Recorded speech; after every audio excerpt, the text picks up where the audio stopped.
Mula sa mga bagahe ng mga biyahero hanggang sa mga kargamentong pangnegosyo, lahat yan may dapat na bayarang buwis.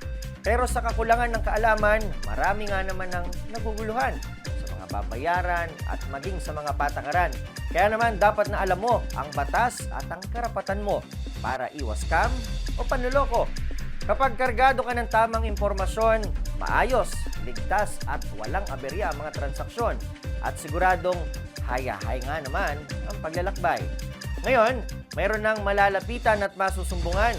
Ano mang reklamo o tanong, idulog mo na yan at sagot ka ng ating Customs Commissioner, Ariel Nepomuceno.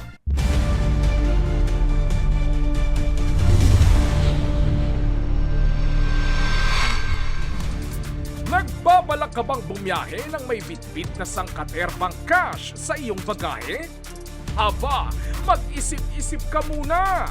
Dahil ang bitbit mong pera baka mauwi sa multa, demanda o tuluyang pagkumpiska sa oras na maharang ka sa airport.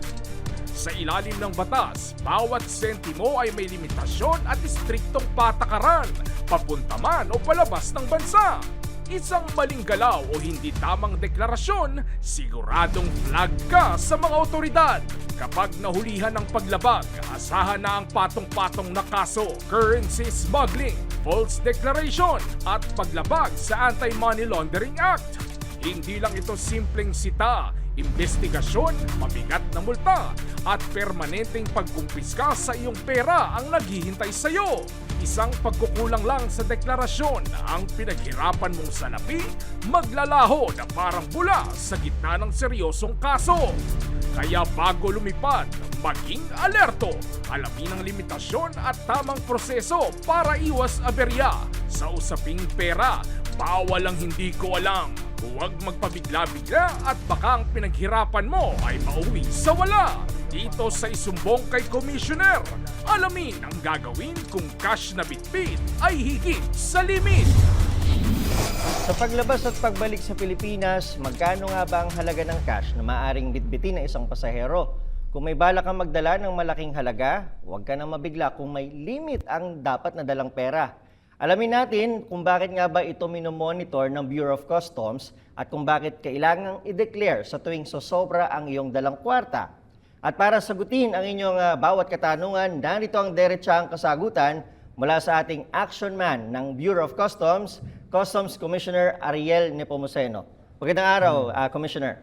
Good afternoon, magandang hapon at sa ating mga nakikinig. Marami po ang nagtatanong at naguguluhan, magkano ho ba dapat yung pwedeng dalhin na cash ng mga pasahero na pupunta sa Pilipinas o kaya ilalabas ng Pilipinas? Paglalabas ka, yung halaga ng piso na pwede mong ilabas, hanggang 50,000 pesos lang yon. May dahilan yon. Pero dapat, huwag kang maglabas yung 50,000 pesos mismo.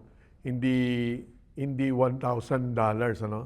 Or yung katumbas na other currencies. Kasi importante sa bansa natin, yan ay patakaran ng Bangko Sentral ng Pilipinas na ini-implement lang naman yan ng Bureau of Customs. Ano? Dahil kailangan nakokontrol yung dami ng mga umiikot na salapi o pera dito sa ekonomiya ng bansa. Kaya meron ganung patakaran ang BSP na pinatutupad kami. No?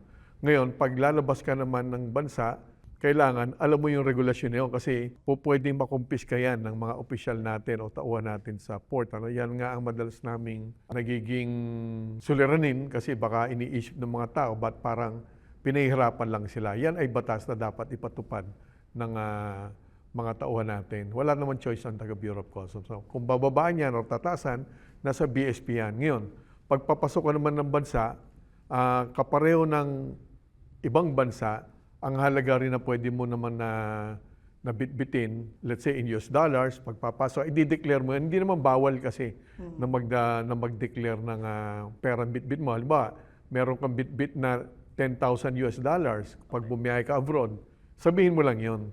Paminsan-minsan, tatanungin ka rin ng customs ng ibang bansa. Hindi naman bawal yon. Subalit maaaring tanungin ka kung bakit ka may bit-bit na cash. Okay. Lalong-lalo na kung bigla kang nandun ka sa mga binabantay nilang mga pangalan o mga kumpanya na nire-represent mo ay nasa kumbaga red list o blacklist nila. So hindi po pwedeng hindi mo i-declare yun. Hindi naman bawal yun. Kaya siyempre normal sa tao parang kinakabahan ka eh. So nagtatago sila. Pag nga lang yan, hindi mo dineklara na meron ka more than $10,000, po pwedeng makumpiska yun. No? Ganun din, pagpapasok. Kailangan i-declare mo rin pagpapasok ka ng Pilipinas, pag meron kang bit-bit na $10,000 up, kailangan i-declare mo yun. Ano? Otherwise, pwedeng makumpiska yun. Yung 50,000 pesos, Philippine peso talaga yun. Philippine peso. Oo, talagang kinokontrol yung pagpapalabas ng pera. Kasi again, kinokontrol yung dami ng pera na piso na umiikot sa ekonomiya natin. Ano? Pero pwede ka naman maglabas ng kahit magkanong halaga na even more than 50,000 pesos kung in other currencies yun. Yen, Dutch mark, pounds, pwede naman yung palabas. Pero yung mismo piso mismo, yun yung kinokontrol ng Bangko Sentral ng Pilipinas. Yung pagpapasok naman, again, kailangan ideklara ng ninuman, lalo-lalo ng mga foreigners, mga turista, dapat nila ideklara pag meron silang $10,000 worth or more, kailangan idinideklara yun. Ano yung mga anti-money laundering mechanisms kasi yan, binabantayan yan. Pero kapag, pinagbibigyan naman ba, kapag hindi naman masyadong malayo dun sa 50,000, kunwari mga ilang libo lang, or kunwari, ilang piso lang o ilang daan lang, pinapayagan naman na yun kung sakali sumobra. Hindi dapat eh.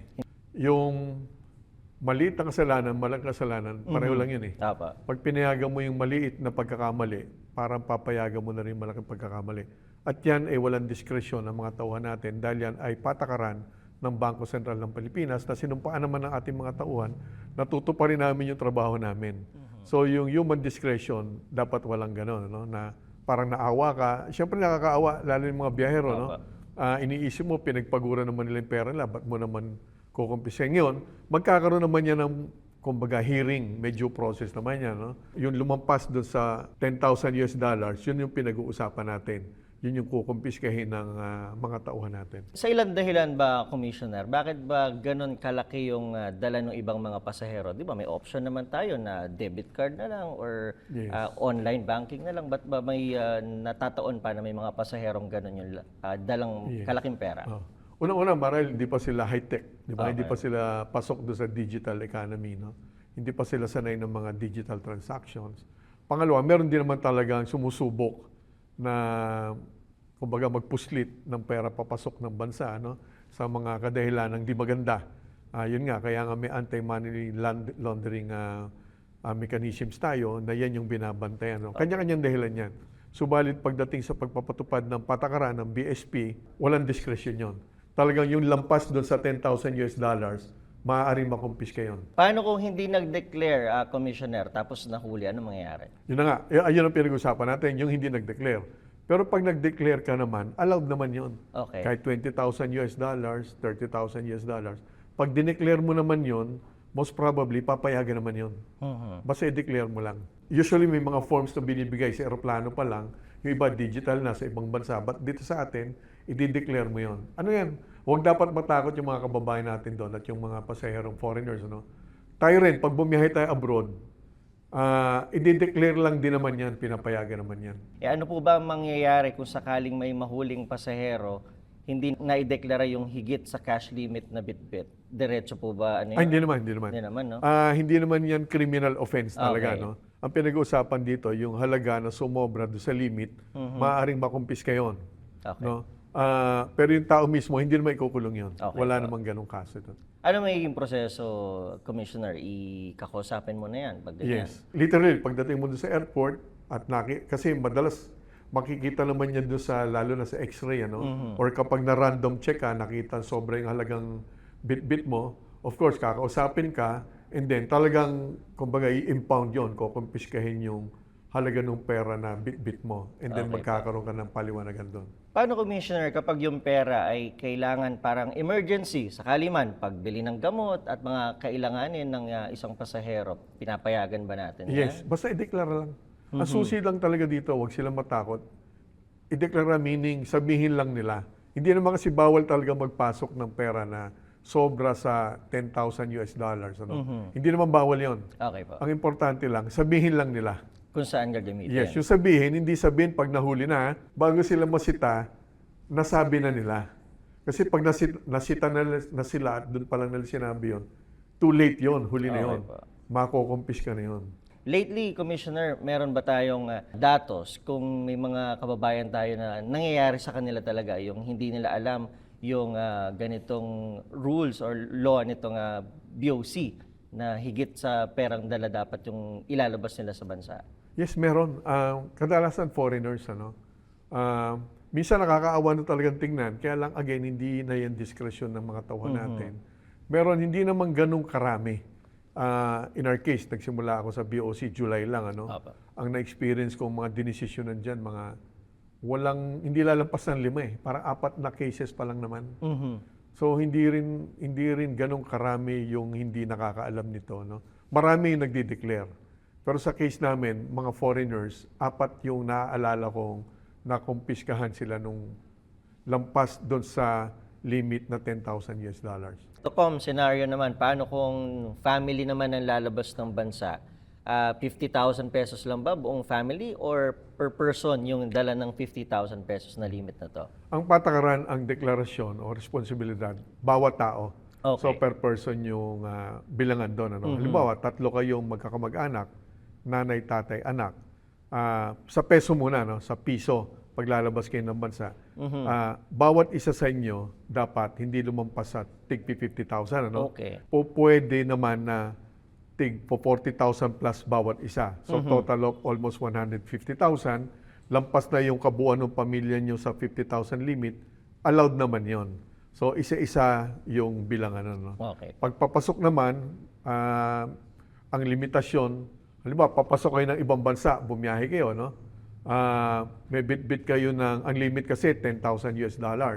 So meron kayong tig 8,000 bawat isa. Okay. Pwede naman yon, Pwede. provided iba-iba yung Hahawak. hahawak ng tig 8,000. Hindi po pwedeng isa lang. Hindi pwede si mami lang o si daddy lang. Yes. Okay Ang po. prinsipyo, kanya-kanyang deklarasyon, bawat individual. Tsaka, sa eGov app, di ba, when you sign up, you declare yung pag-alis mo ng bansa. Isa-isa naman yun, Hindi Yes, naman yun yes, oo. per family din. Tama po Oo. ba? So kanya-kanya talaga.